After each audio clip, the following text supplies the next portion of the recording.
बिस्मिल्लाहिर्रहमानिर्रहीम सल्लल्लाहु अलैहि मुहम्मद सल्लल्लाहु अलैहि वसल्लम। उम्मीद करना मेरे देखने सारे खैरियत होंगे। तो अगर मेरे इस चैनल पर नवे हो मेरे चैनल को सबसक्राइब करो, वीडियो लाइक करो। तो मैं हुण सवारी लैके जनाब आया यू मार्ट से। जनाब झेलम का यू मार्ट है।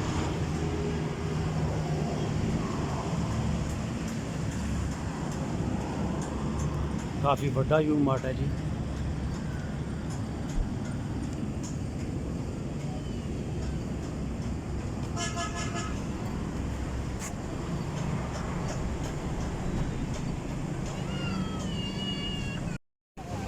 मेजर फ्रूट चाट का जनाब सवारियां दी लैन आया जनाब चाट। मेजर साहब जी जेडे फ्रूट चाट वाले जनाब आर्मी च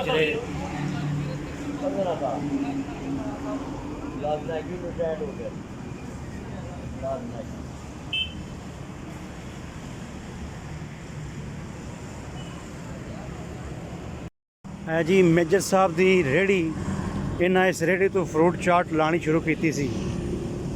तो मैं पूछा उन्होंने को, कह रहे हैं कि मैं अपनी याद ना भूल सकता। इन्होंने रेहड़ी भी जनाब धारी ली सी, आलू छोले सब कुछ धारे। तो इस टाइम माशाल्लाह देखो कितनी वड्डी इन्हों की शॉप है जी, अल्लाह ताला दे करम नाल माशाल्लाह जी।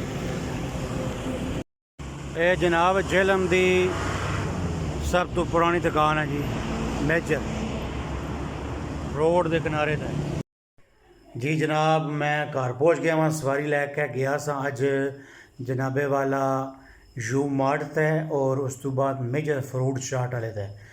जनाब यू मार्ट का जो मैं दसिया वै थोड़ा जहा बाहरों बाहरों विजिट, तो इंशाअल्लाह तुहाडी सपोर्ट रही तो मैं यू मार्ट का अंदरों भी तुहानू जो ना सारा कुछ दसांगा वीडियो बना के जी। तो तुहाडी सपोर्ट की बहुत ज़रूरत है। तो बाकी मेजर तुहानू फ्रूट चाट दसिया जी। वो जनाब जो फौज रिटायर होया जनाब, उसकी पेंशन किसी वजह तो बैंक वाले बैंक चोरी हो गया सी। तो वो जनाब धारी रेहड़ी लैके जनाब उन्हें सारा सिस्टम शुरू किया है। और झेलम की सब तो पुरानी दुकान जनाब मेजर फ्रूट चाट वाले दी है। तो अगर मेरी वीडियो अज की तुहानू अच्छी लगी है उन्होंने लाइक करो, चैनल नू सबसक्राइब करो अगर नवे हो। तो अगली वीडियो तक दियो इजाज़त। अल्लाह हाफिज़।